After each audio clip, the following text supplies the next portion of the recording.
کل 17 رمضان المبارک یہ وہ دن تھا کہ جس میں تاریخ کے اندر، یہ یاد رکھیے گا، تاریخ کے اندر پہلی دفعہ ایسا ہوا کہ ایک نظریاتی،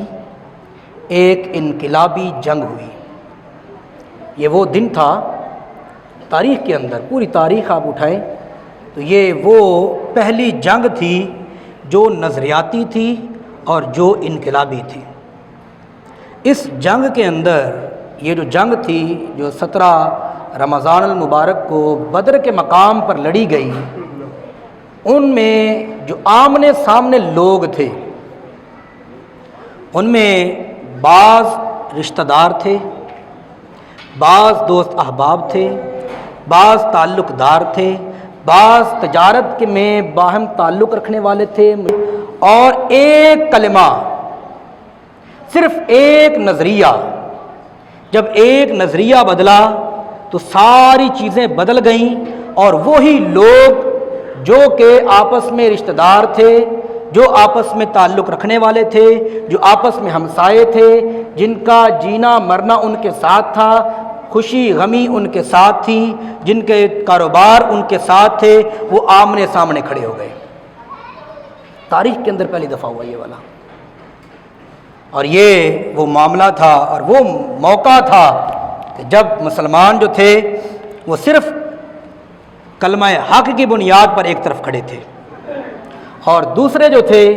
وہ صرف باطل کی بنیاد پر اور اپنے جھوٹے معبودوں کی وجہ سے ایک دوسری سائڈ پر کھڑے تھے، اور ان کی آپس میں جنگ ہوئی، اور دونوں کی طرف سے دعائیں کی گئیں۔ آپ نے سنا ہوگا کہ صرف نبی کریم صلی اللہ علیہ وسلم نے دعا مانگی تھی، لیکن دعائیں دونوں طرف سے کی گئیں۔ ایک طرف رسول اللہ صلی اللہ علیہ وآلہ وسلم نے دعا مانگی، اور اس قدر دعا مانگی کہ رسول اللہ صلی اللہ علیہ وسلم آپ ساری رات بدر کے مقام پر آپ اپنے خیمہ میں ساری رات سجدہ ریز رہے، اور اللہ کے حضور دعا کرتے رہے کہ اے باری تعالیٰ، یہ میرے چند لوگ ہیں جو میں نے تیری بارگاہ میں پیش کر دیے ہیں، اگر آج یہ لوگ جو ہے وہ شہید کر دیے جاتے ہیں تو قیامت تک تیرا نام لینے والا کوئی نہیں رہے گا۔ یہ رسول اللہ صلی اللہ علیہ وسلم نے اتنی بار دعا مانگی، اور بار بار یہی دعا مانگ رہے تھے کہ یا اللہ ان کی مدد فرما، ان کی نصرت فرما، جو تو نے مجھ سے وعدہ کیا ہے آج اس وعدے کو پورا فرما دے۔ حضرت ابوبکر صدیق رضی اللہ تعالیٰ عنہ، آپ رسول اللہ صلی اللہ علیہ وسلم کی بارگاہ میں حاضر تھے، آپ ان کے لیے جو محافظ بن کر کھڑے تھے،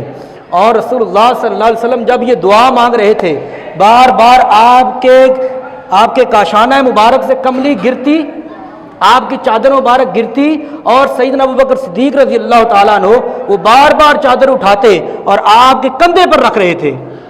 آپ اس قدر جو تھے وہ دعا میں مشغول تھے کہ بار بار آپ کی چادر گر رہی تھی، بار بار سیدنا ابوبکر صدیق رضی اللہ تعالیٰ عنہ آپ کے کندھے پر چادر رکھ رہے تھے اور گڑ گڑا کر رو رہے تھے، حسبک یا نبی اللہ، حسبک یا رسول اللہ، حسبک یا حبیب اللہ، کہ اے اللہ کے حبیب، اے اللہ کے رسول، اے اللہ کے نبی، بس کر دیجئے، اللہ کی مدد ضرور آئے گی، اللہ ہمارے لیے کافی ہے، اب بس کر دیجئے۔ اور اس قدر آپ کے آنسو آپ کی آنکھوں سے جاری تھے، اس رات کو، پوری رات کو رسول اللہ صلی اللہ علیہ وسلم آپ کے آنکھوں سے اس قدر آنسو جاری تھے کہ آپ کی آنکھوں مبارک سے آنسو نکلتے اور آپ کی داڑھی مبارک میں جذب ہوتے چلے جا رہے تھے، اور آپ کے آنسوؤں نے آپ کی داڑھی کو تر فرما دیا تھا کہ یا اللہ یہ میرے چند لوگ ہیں، 313 ہیں، یہ چند لوگ میں نے لے کر آیا ہوں، اور سامنے 1000 کا لشکر ہے، یہ وہ لوگ ہیں کہ جن کے پاس اسلحہ نہیں ہے، یہ وہ لوگ ہیں کہ جن کے پاس کوئی جدید ہتھیار نہیں ہیں، ان کے پاس کوئی زرے نہیں ہیں، ان کے پاس سواریاں نہیں ہیں۔ آپ اندازہ کیجئے کہ 313 لوگ تھے، 70 اونٹ تھے، اور 2 گھوڑے، صرف 2 گھوڑے، اور تقریباً کوئی 8-10 تلواریں تھیں۔ آپ اندازہ کیجئے، اور دوسری طرف 1000 کا لشکر جس میں 700 اونٹ 200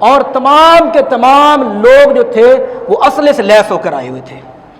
وہ پوری جنگی تیاری کے ساتھ آئے ہوئے تھے اور غرور اور تکبر کے ساتھ آئے ہوئے تھے کہ آج ہم نے تمام مسلمانوں کی صفحہ ہستی سے مٹا دینا ہے۔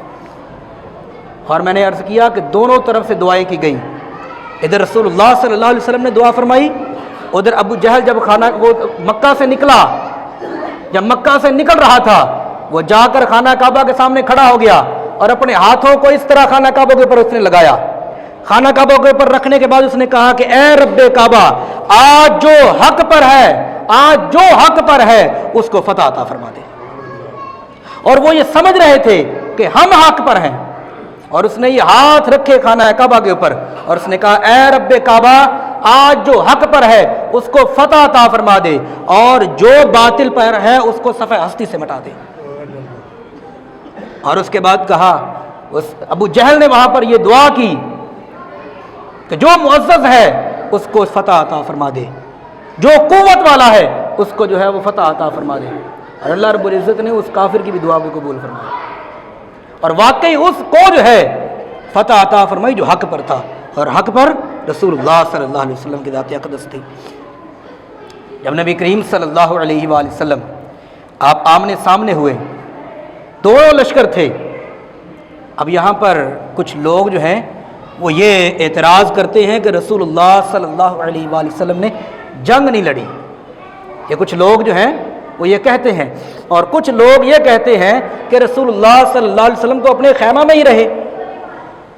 کچھ لوگ یہ کہتے ہیں کہ نبی کریم صلی اللہ علیہ وسلم اپنے خیمے میں ہی بس رہے، آپ آگے جا کر آپ نے جنگ نہیں لڑی، بلکہ آپ نے تو جو ہے وہ پیچھے سے بیٹھے رہے۔ جبکہ البدایہ والنہایہ کے اندر یہ حدیث مبارکہ موجود ہے، حضرت علی المرتضیٰ فرماتے ہیں کہ ہم نے نبی کریم صلی اللہ علیہ وآلہ وسلم کو غزوہ بدر کے موقع پر سب سے زیادہ بہادر پایا، اور ہم نے دیکھا کہ سب سے آگے حملہ آور، سب سے آگے حملہ آور رسول اللہ صلی اللہ علیہ وسلم تھے۔ اور حضرت علی المرتضیٰ رضی اللہ تعالیٰ عنہ جو شیر خدا ہیں،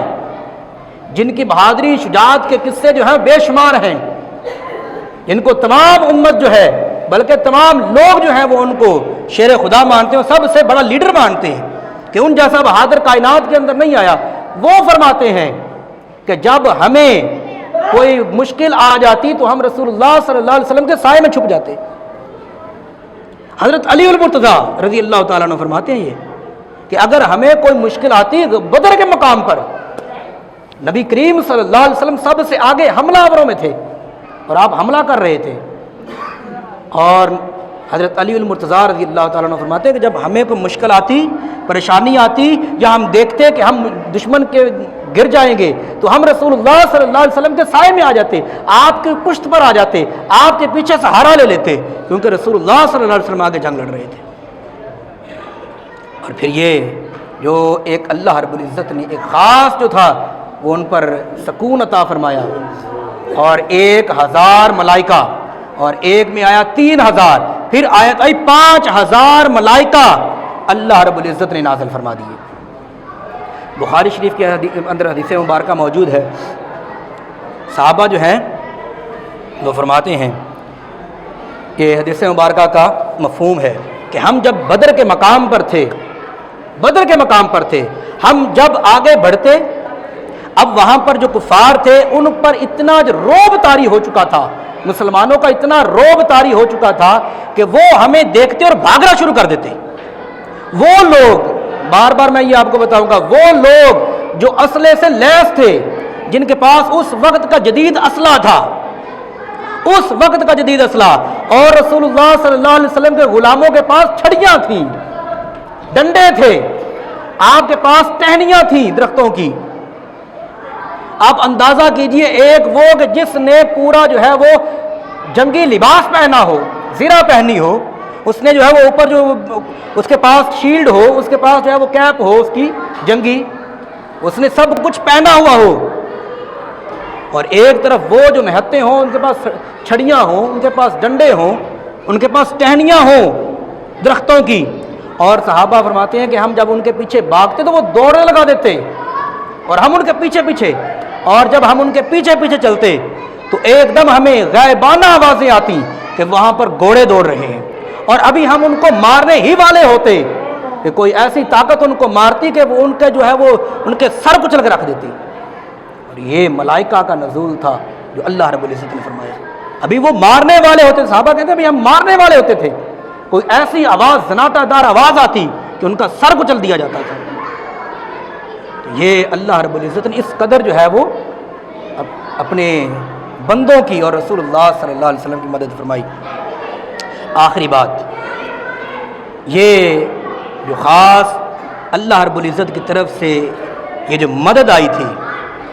یہ اللہ رب العزت کا بیان کرنا قرآن پاک کے اندر اور رسول اللہ صلی اللہ علیہ وسلم کے ساتھ یہ خاص منسوب ہونا، یہ بات ذہن میں رکھیے گا کہ جب بھی کوئی بندہ اللہ پر یقین رکھ لے گا، اللہ پر یقین رکھ لے گا اور اللہ کے، اور میں ایک اور آپ کو بات بتاتا چلوں، مسلمان جو ہیں کبھی بھی اسلحے پر جو ہے وہ غرور نہیں کرتے، اسلحے پر کبھی بھی جنگ نہیں لڑتے، اسلحے کی بنیاد پر یا اپنے ٹیکنالوجی کی بنیاد پر جنگ میں نہیں جاتے، وہ تو اللہ کے یقین پر جاتے ہیں۔ اور جب یہ غزوہ بدر ہونے لگا، رسول اللہ صلی اللہ علیہ وسلم، چونکہ وہ معاملہ اس طرح کا بن گیا کہ ادھر صحابہ تھے، نبی کریم صلی اللہ علیہ وسلم مکمل طور پر جنگی تیاری کے ساتھ تو نہیں آئے ہوئے تھے۔ جب نبی کریم صلی اللہ علیہ وسلم کو یہ معلوم ہوا کہ ادھر سے کفار جو ہیں، قریش مکہ جو ہیں، یہ پوری تیاری کے ساتھ آ گئے ہیں، تو نبی کریم صلی اللہ علیہ وسلم نے تمام صحابہ کو اکٹھا کیا اور ان سے جو ہے وہ مشورہ کیا کہ ہمیں کیا کرنا چاہیے آگے۔ تو صحابہ نے عرض کیا، یا رسول اللہ صلی اللہ علیہ وسلم، ہم موسیٰ علیہ السلام کی قوم میں سے نہیں ہیں، ہم موسیٰ علیہ السلام کی قوم میں سے نہیں ہیں جو یہ کہہ دیں کہ جاؤ تم اور تمہارا خدا لڑے، ہم نہیں لڑیں گے، ہم تو آپ کے قدموں پر جانیں نچھاور کرنے کے لیے آئے ہیں، ہمارا مقصد تو آپ پر قربان ہو جانا ہے، فدا کا ابی و امی و مالی یا رسول اللہ، ہمارا ماں باپ، ہمارا مال، ہمارا سب کچھ آپ پر قربان ہے، ہم کیا ہے، ہماری کیا حیثیت ہے کہ ہم اپنے آپ کو آپ کے لیے جو ہے وہ پیچھے کر لیں، کہ آپ پر جو ہے مصیبت آ جائے، آپ پر پریشانی آئے اور ہم کہہ دیں کہ نہیں نہیں ہم تو نہیں آپ کے ساتھ آئیں گے، آپ جائیں اور آپ کا جو ہے آپ کا خدا جانے، نہیں، ہم آپ پر اپنی جانیں نچھاور کریں گے، ہم آپ کی حفاظت کریں گے، آپ کے ساتھ رہیں گے، جو ہوگا دیکھا جائے گا۔ اور وہ اگر اس وقت صحابہ یہ کہتے ہماری طرح سیانے ہوتے، توبہ نعوذ باللہ، جو آج کل کے سیانے لوگ بنتے ہیں کہ دیکھیں جی اسرائیل کے ساتھ جنگ تو بڑی مشکل ہے، ٹیکنالوجی نہیں ہے ہمارے پاس، تو یہ نہیں ہے ہماری، تو فائنینشیل جو ایک اسٹیبلٹی ہے نہیں ہے، ہم تو انسٹیبل ہو چکے ہیں، ہمارا معاملہ اس طرح کا ہے، ہماری ہر چیز تو ان کی بنائی ہوئی ہے۔ اللہ کے بندو، اگر دیکھا جائے یہ غزوہ بدر ہمیں یہ چیز بتاتی ہے، یہ تلقین کر رہی ہے کہ مسلمان اگر اس وقت بھی ہوتے، اگر اس وقت مسلمان تھے تو وہ بھی کہہ دیتے کہ بھئی ہمارے پاس تو ٹیکنالوجی نہیں ہے، ہمارے پاس تو جدید اسلحہ ہی نہیں ہے، ہمارے پاس تو افرادی قوت ہی نہیں ہے، ہمارے پاس تو کوئی ٹھکانہ بھی نہیں ہے، ہم تو نئے نئے مسلمان ہیں، ابھی تو ہمارے گھروں میں ہم تو بتا کے بھی نہیں آئے۔ کئی طرح کے بہانے بنائے جا سکتے تھے، لیکن ان لوگوں نے، صحابہ نے رسول اللہ صلی اللہ علیہ وسلم اور اللہ پر یقین رکھا، اور پھر اللہ رب العزت نے اپنی مدد کو ناصل فرما دیا۔ آج بھی اگر مسلمان اس بات پر یقین رکھ لے کہ مدد جو ہے وہ اسلحے سے نہیں آنی، ٹیکنالوجی سے نہیں آنی، پیسے سے نہیں آنی، آپ کی اکانومی سے نہیں آنی، بلکہ اللہ کی طرف سے آنی ہے، تو آج بھی مسلمان اس دنیا کے اندر عزت پا جائیں گے۔ آج بھی مسلمان جو ہے وہ اس دنیا کے اندر وہی کھویا ہوا مقام حاصل کر لیں گے جو رسول اللہ صلی اللہ علیہ وسلم نے اپنے غلاموں کو عطا کیا تھا۔ آج ہم سے بڑا منافق کوئی نہیں ہے، یہ میں بڑی کیٹیگوریکلی بتا رہا ہوں آپ کو، ہم سے بڑا کوئی منافق نہیں ہے، ہم کہتے کچھ ہیں، کرتے کچھ ہیں، ہوتا کچھ ہے۔ ہماری جو سوچ ہے وہ وہی عبداللہ بن ابی والی ہے، وہ منافقین کا سردار، ان کی سوچ ہے، اور یہ سارے منافقین جو تھے اسی طرح سوچتے تھے جو آج ہم سوچتے ہیں، اور ہم پھر یہ بھی تقاضا کرتے ہیں اور یہ بھی امید لگائے بیٹھے ہیں کہ ہم جو ہیں وہ بڑے پکے سچے مسلمان ہیں۔ ایسا نہیں ہوگا، ایک طرف آ جائیں، یا اس طرف جائیں یا اس طرف آئیں، ادخلوا فی السلم کافہ، اسلام میں پورے پورے داخل ہو جاؤ، پک اینڈ چوز نہیں ہے کہ صرف عبادت کا نام اسلام ہے، یہ عبادت کا نام صرف اسلام نہیں ہے، یہ ہر چیز کا نام اسلام ہے، ہر چیز کو ماننا اسلام ہے، ہر چیز پر عمل کرنا اسلام ہے۔ اور اگر یہ نہیں ہے تو پھر اپنے آپ پر غور کریں کہ ہم کس جگہ پر کھڑے ہوئے ہیں۔